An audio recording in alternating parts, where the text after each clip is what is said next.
Welcome back to That Dad Guy. It is January 28th, 2025, and today we are talking stamps. I got 3 different envelopes last week that all had a variety of different things, from postcards to information to stamps themselves. And so I thought today what I might do is do the round table here, and we'll go around the table and see some of the things that were sent in and talk a little bit about them. And yeah, just happy to share some of the gifts that have come in, and I have my voice and things back to normal. I think back to normal anyways. So yeah, let's get started. Right after you make sure you like, you subscribe, you leave positive comments, you share with other people, and you put the notification bell on so you don't miss out on anything. The very first thing that I want to show you and talk about is this envelope that arrived from Australia from Kristian. Kristian lately has been sending me a lot of different material, so each week I seem to have something to talk about that he sent to me, and things I've got to research too. So this time he sent an envelope full of Maxi cards. So if you don't know what a Maxi card is, generally it is a stamp on the front of the postcard that matches the image or the theme that is happening on the postcard. In this case, we have the man from Snowy River. So you can see the image here, you can see the cancellation and the stamp, and on the back it says, "The skill and nerve of the crack mountain horsemen have been immortalized in the man from Snowy River. First published in 1890, it remains one of Banjo Patterson's most popular bush ballads. Designer Connell Lee has illustrated the stamps to give a sense of the narrative." So there we go. So there's one in the series. Here's the second one he has sent. And the art is really good. For those of you that are into the Western motif, these might be something that you'd want to have in your collection. And all of these have never been sent. So they're stuff that I could send out with today's rate. Because it's an Australian stamp, if I was to mail it from here, I would have to put postage on the back and mail it out. So thank you, Kristian, for sending all of those on. The next thing that I want to show you is a surprise that happened to me. We're going to go this way just a little bit here. And yes, my house is a livable house. My wife hates it when I do this, but I'm going to do it anyways this time around. There are some dirty dishes over there. There is an island full of things behind me. We have a house that we live in, so it's not a show house. It's not all done up and clean for every video that I produce, so you can see all the different things. You can see artwork and pictures of friends and family and my kids when they were little young, all on the side of that refrigerator over there. So yeah, stuff in the background is real. This is a livable house. We live in it. It is not just a regular house. No, it is just a regular house. All right, that's what I mean to say. All right, let's get on to why we're sitting at this side of the table. And that's because I received this beautiful card from the Czech Republic. This envelope, rather. And it's funny, she's even put the hedgehog sticker on the front. But what this was a post-crosser, Maria. I drew her name. She said she collected stamps, so I thought, you know what? I'm going to send a card. I'm going to include some Canadian stamps in there as well and send it off to her. And she turned around, because my address was on the envelope, and sent me something back. So she sent me a nice note. She sent me 2 blank postcards, which is really nice. I'll be able to send those off to other people as well. A nice note to go along with everything, thanking me for the stamps. And then she sent me a couple packets of stamps herself. And those stamps were some German stamps, for one, were in one packet, and the other was a mixed world packet. So I'm going to show you the German stamps first, and then we'll slide around the table and we will look at the mixed bag that she sent. So let's go to first look at what's on the table. What's really nice about receiving these German stamps is there are a lot of really new German stamps. I've seen some of these on the postcards that I've received, but because that I'm a post-crosser, I leave them on the postcards.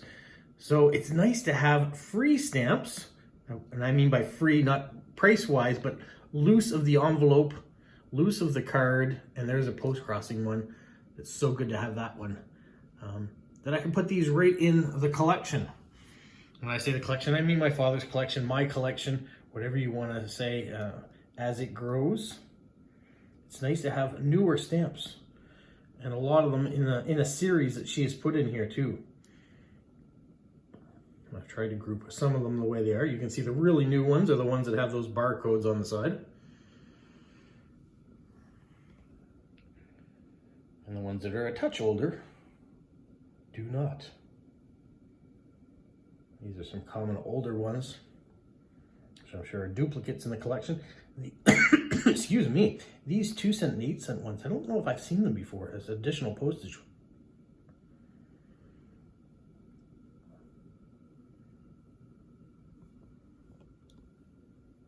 German stamps have nice shapes and sizes, a variety of themes. Excuse me. That looks almost like the Nirvana cover, except there's 2 babies underwater.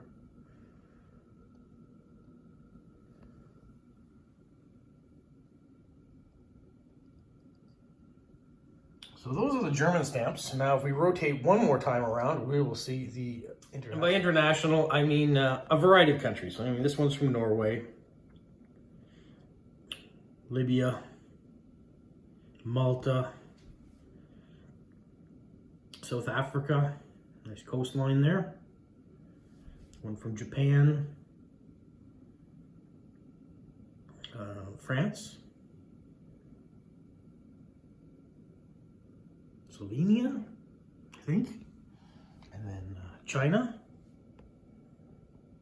Really nice Chinese stamps here.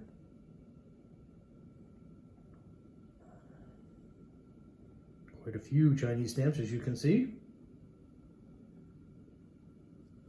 And then some Czechoslovakian stamps. There's some older ones. I have a few of these, but there's a few in here I would say that probably are not in my father's collection, so it's kind of nice to have those to add in. But a good bunch of Czechoslovakian stamps.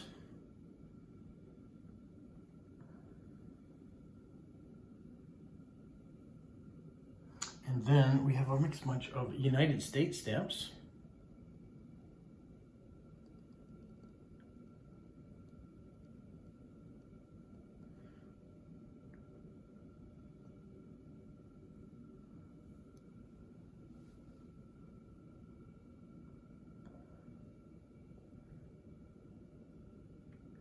And then as we finish up those, we have this mini sheet from the Czech Republic. That's really nice. So voila. So if you happen to be watching Maria, thank you so much for the generosity. You know what? I might even continue it because I have your address now. I could send you some stamps back once again. Who knows where this will go? But if you're a stamp collector, I'm a stamp collector. It's kind of nice to have another pen friend out there. So the last thing that I want to talk about that arrived was this envelope from Marsha in British Columbia, Canada. And inside of it is a bunch of information about Santa Claus. Doesn't dispel the rumor that he is real or not real. It talks about Santa and his mailing practices. Let's just say that. Santa Claus's mailing practices. The reason why I got this letter is because I showed this postcard. This is this year's card from Santa Claus. He was on vacation. So if you happen to write to Santa Claus this year here in Canada and you didn't get a letter back from him before Christmas because of the postal strike, you might have gotten one of these saying, sorry, he was on vacation after, he didn't get around to writing to all the letters in time before Christmas, but did want to recognize that the letter did come through and he did receive it. So there are a few of those traveling around the globe right now, and a few of you will be getting them if you're still interested in them. So Marsha sent me a letter. Let me kind of go through it quickly, tell you what is in it. She says, the first 2 articles are from the Canadian Philatelist magazine, which is published by the Royal Philatelic Society of Canada, the RPSC, which if you saw my video about the Royal, that's their big stamp show. One shows Santa on vacation Australia card. I bet even Stephen would love that one. That's her little in quotations because Stephen from Australia is a very passionate philatelist himself. The other's about Santa letters, but I thought you might be interested in the card written in Japanese. And then she's also included some chapters of things. So this is where I mean, I'm not going to read through everything all to you. It was more information for me, but I thought it'd be information you guys might like too. So it's Santa Claus and Mrs. Claus vacationing in Australia. So the postcards that might have come out then. The letters that were attached to some of these. So you can see this is a Canadian stamp sent out. It says, after arriving home on Christmas morning, I found letters awaiting my response. Yours was one of them. Forgive my late reply. I hope your Christmas was merry and the magic of the season is still with you. Everyone here is well, and we hope you are too. Till next year, my friend, love, Santa. And then there's information here about the Postal History Society of Canada. I'm going to put that up there because many of you might be interested in that and the address that's on it as well.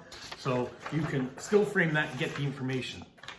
Now, as far as Santa letters, last year you can go back into my archives and see my video about Santa Claus letters that were sent out, and I was able to talk to Santa last year and have a few of those letters sent out to those of you that watch my channel.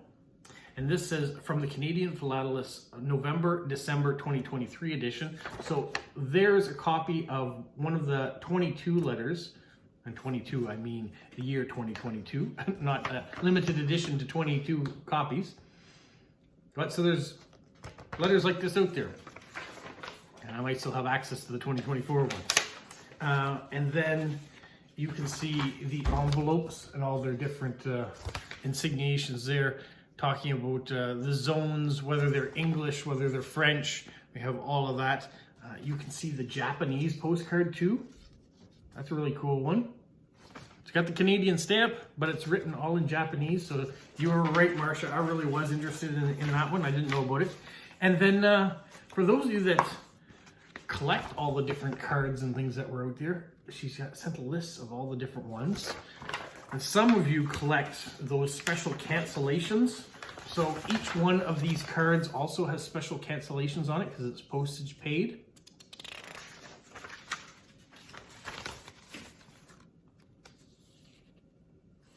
So very interesting indeed.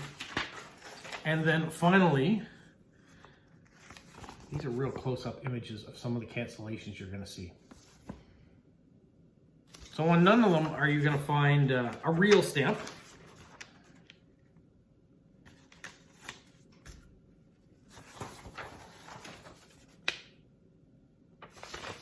There's lots of information in here.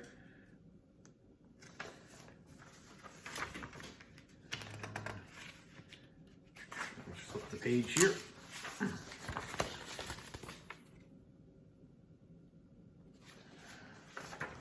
Now there is a note in here that she says, I find this really sad, and I do too. I will talk about it real quickly here.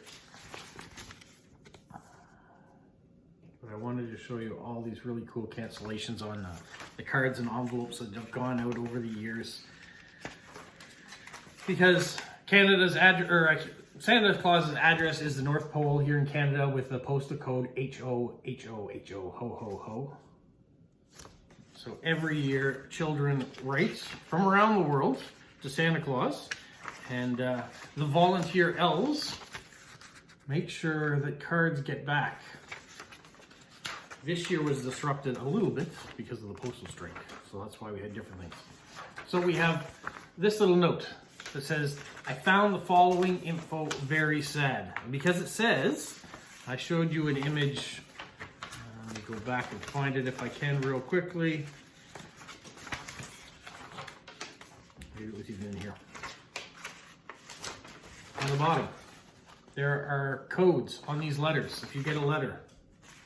And those are for tracing purposes. When we send something out, they want to make sure that there is a letter that traces back to the volunteer part of the North Pole that was sent to, because at some point in time, there were some naughty elves.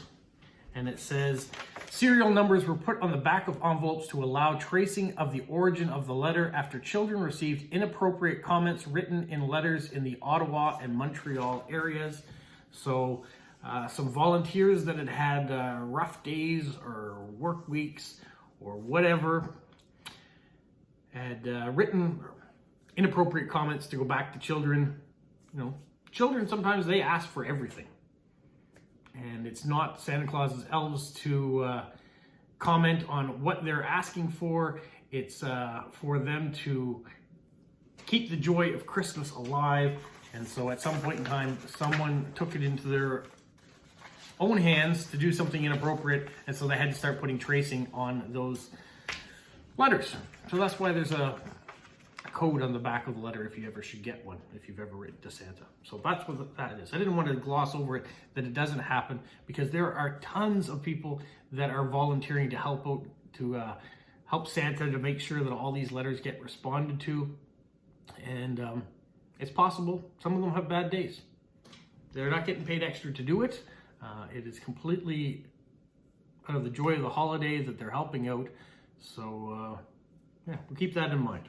All right, the last thing she said too was this, that might be interesting to you guys too. Webb's Postal Stationery Catalog. I know there are lots of people that not only collect stamps or cancellations or all sorts of things, postcards, but anything stationery related to the post office is something they're interested in. So that might be something you're interested in too. So I wanted to say thank you to Marsha for sending me all this great information and stuff that I could gloss over a little bit, but send out to you guys so you can see it, so you know what's out there. Maybe that's one of the things you collect is Christmas postage stamps. Now in December I had a big giveaway, sent out lots of Christmas stamps, including the very first Christmas stamps ever went off in that one. But maybe you want to narrow it down even further and go Santa Claus and Santa Claus related postcards and stationery and cancellations.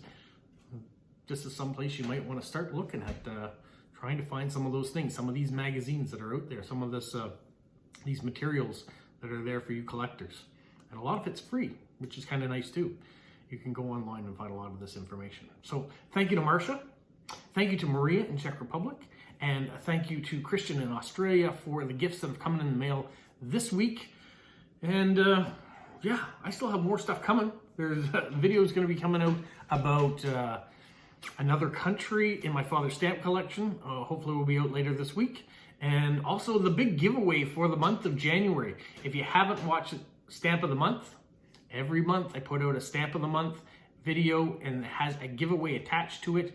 So this month is on Arnold Machen. You want to look at the history of him and what he has done for the post office.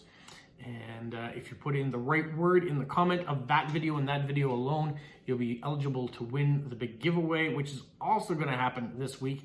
So I will have a video coming out with the spinning of the wheel to find out who the winner is, but also show you everything that is in that giveaway. So there was a lot of stuff that came in.